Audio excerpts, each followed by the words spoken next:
Oke, bismillahirrahmanirrahim. Assalamualaikum warahmatullahi wabarakatuh. Kembali lagi di Infusion Learning.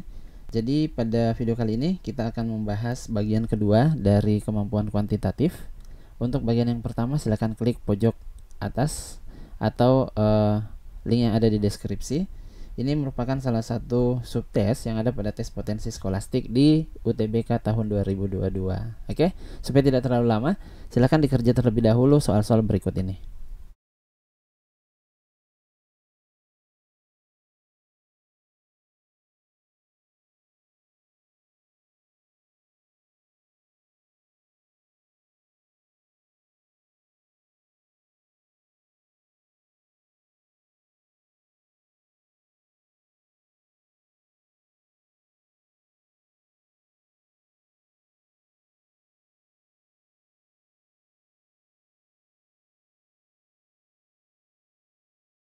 Oke, jadi ini adalah soal yang pertama. Katanya sebuah persegi panjang itu memiliki luas 150 cm persegi.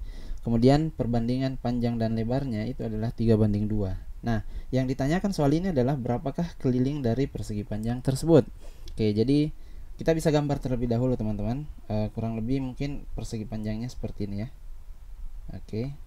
Nah, karena panjang dan lebar itu perbandingannya 3:2, berarti kita bisa tuliskan seperti ini. Panjang itu 3A cm, sedangkan lebar itu 2A cm. Jadi panjangnya itu tergantung pada nilai A-nya. Nah, untuk soal ini yang dicari adalah berapa nilai keliling, gitu ya. Nah, untuk keliling persegi panjang, kita sudah tahu bahwa 2 dikali panjang ditambah lebarnya, kan seperti itu. Oke, berarti tugas kita sekarang adalah mencari berapa nilai A-nya. Nah, karena diketahui luasnya adalah 150, berarti bisa kita tulis luas sama dengan 150, gitu ya. Nah, panjangnya adalah 3A, lebarnya adalah 2A. Tinggal kita kalikan. 3A kali 2A itu adalah 6A pangkat 2 sama dengan 150.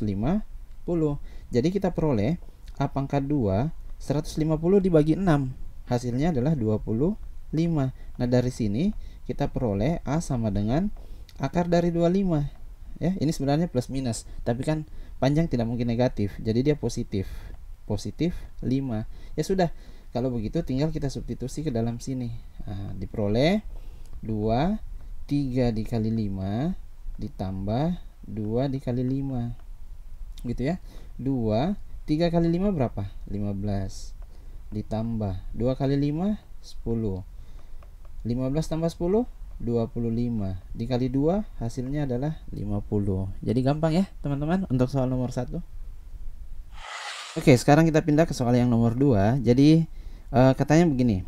A dan B ini adalah bilangan bulat yang positif, gitu ya. Kemudian kedua bilangan tersebut memenuhi persamaan berikut. Nah, yang ditanya adalah berapakah nilai hasil kali dari A dan B. Oke, sekarang begini. Kalau A itu bilangan positif, maka 5 dikali A itu juga adalah bilangan bulat positif. Pasti. Ya. Kalau B adalah bilangan bulat positif, dikali 7 hasilnya juga adalah bilangan bulat positif. Nah, sekarang tugas kita adalah mencari dua buah bilangan yang ketika dijumlahkan itu jumlahnya adalah 46. Tetapi kedua bilangan tersebut salah satunya merupakan kelipatan 5, yang lainnya adalah merupakan kelipatan 7. Contoh ya. Oke. Misal saya punya bilangan 5. Nah, saya jumlahkan dengan 41. Ini kan jumlahnya 46. 5 ini kelipatan dari 5.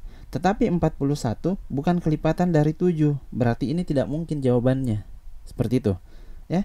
Jadi bilangan yang mana yang mungkin? Kita bisa coba-coba. Misal kita coba 15. Oke. Kalau ini 15, maka 7B-nya itu harus 31. Gitu ya. Supaya jumlahnya sama dengan 46. Nah, pertanyaannya, apakah 31 ini adalah kelipatan dari 7? Tentu tidak. Berarti ini tidak mungkin. Terus yang mana yang mungkin? 25 ditambah 21. Ini kalau ditotal hasilnya 46. 25 itu kelipatan 5. 21 juga kelipatan 7. Berapa dikali 5 hasilnya 25? Jawabannya 5. Berapa dikali 7 yang hasilnya 21? Jawabannya 3. Berarti A-nya itu 5, B-nya 3. Yang ditanya hasil kalinya, berarti 5 dikali 3. Jawabannya 15. Oke, jadi itu tadi soal pembahasan nomor 1 dan nomor 2 ya. Memang temponya sengaja dikasih cepat karena ini sudah bagian kedua. Sekarang kita masuk di soal nomor 3. Jadi katanya begini. Kita diberikan sebuah deret ya, 1, 6, 11, 16 dan seterusnya gitu ya. Kita diberikan ini. Nah, ini kalau kita cari selisihnya, ternyata ini bertambah 5 semuanya. Ini bertambah 5, ini juga bertambah 5. Seperti itu ya. 1 tambah 5 hasilnya 6, 6 tambah 5 hasilnya 11, 11 tambah 5 hasilnya 16 dan seterusnya. Berarti ini merupakan deret aritmatika. Deret aritmatika. Nah, mudah-mudahan teman-teman masih ingat, pada deret aritmatika itu kita kenal yang namanya beda atau B, gitu ya. Apa itu? Dia adalah selisih suku pertama, suku kedua maksud saya dengan suku pertama atau A. Ya, dalam hal ini suku keduanya 6, suku pertamanya 1. Ya, berarti bedanya 5. Ini dia. Begitu ya. Oke, atau bisa juga suku ketiga dengan suku kedua. Suku ketiganya 11 dikurang 6 tetap 5. Itu bedanya. Nah, pada aritmatika juga dikenal yang namanya jumlah suku ke n, Sn. Ini cara mencarinya gampang. Tinggal n dibagi 2 dalam kurung suku pertama ditambah suku terakhir jika diketahui. Terus bagaimana kalau tidak diketahui?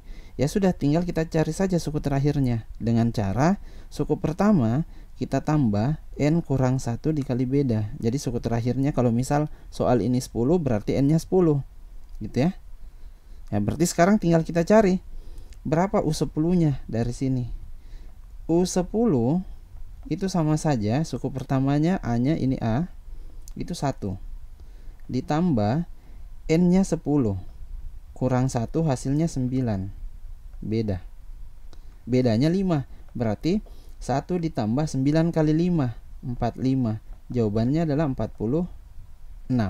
Itu adalah suku ke-10-nya.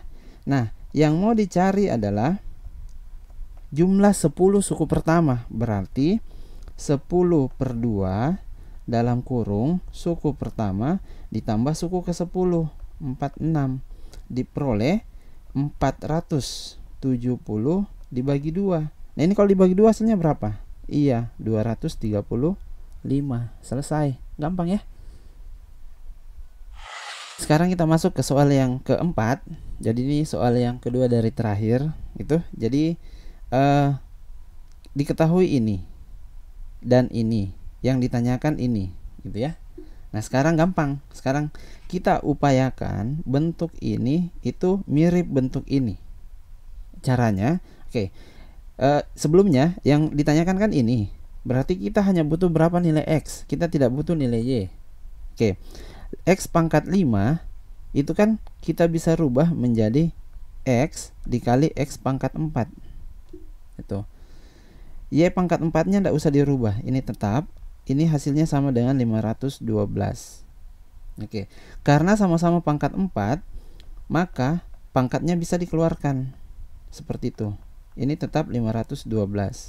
Nah ini sudah sama dengan ini gitu ya. Berarti kita bisa tulis X dikali 4 pangkat 4 sama dengan 512. 4 pangkat 4 berapa? 256.